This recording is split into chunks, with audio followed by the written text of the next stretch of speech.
RSS chief అయినటువంటి మోహన్ భాగవత్ ఒక మామూలు మనిషి కాదు. అతి పెద్ద శక్తి అది.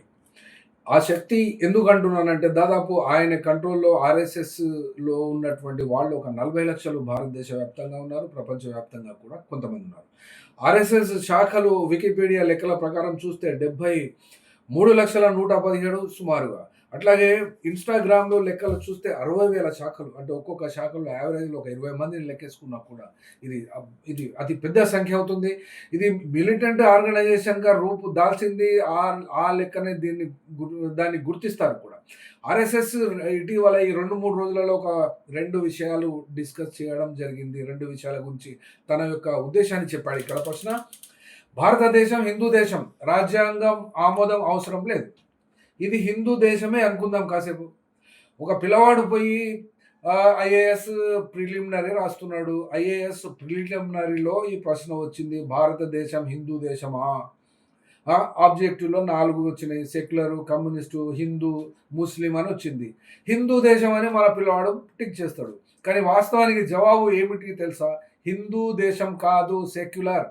ఇది మీరు వికీపీడియాలో కొట్టుకున్నా, ఆర్టిఫిషియల్ ఇంటెలిజెన్స్లో కొట్టుకున్నా, లేకుంటే గూగుల్లో కొట్టుకున్నా కూడా ఇండియా అనేది సెక్యులర్.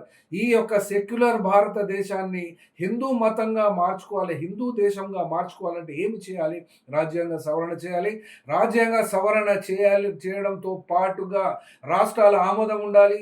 అట్లాగే ఎంత మెజారిటీ ఏ పద్ధతిలో ఉండాలి అంటే ఆల్రెడీ ఇక్కడ ఉన్నటువంటి కేశవానంద భారతి కేసులో భారత రాజ్యాంగ పీఠికలో ఈ యొక్క హక్కులు మార్చడానికి వీల్లేదు. అట్లాగే సెక్యులర్ అనబడేటువంటి పదాన్ని కూడా మార్చడానికి వీల్లేదు అని ఈ యొక్క సుప్రీంకోర్టు తీర్పు చెప్పింది. కాబట్టి మోహన్ భాగవత్ శిష్యుడు ఎవడైనా ఆర్ఎస్ఎస్లకు వెళ్ళి ప్రమోట్ అయ్యి వాడు ఐఏఎస్ రాస్తే వాడు సున్నైతుడు. ఎందుకంటే ఆ ప్రశ్న జవాబు తప్పు.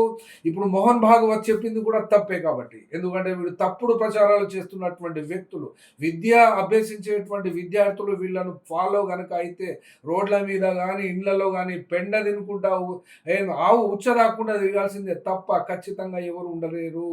అట్లాగే రెండో విషయం కూడా అన్నాడు, don't view RSS through political sense.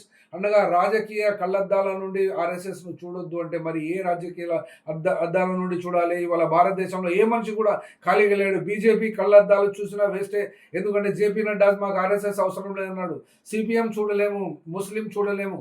ఏమి చూడాలి అంటే నీవు గొడ్ల డాక్టర్గా మీ దృష్టితో మేమైతే చూడలేము.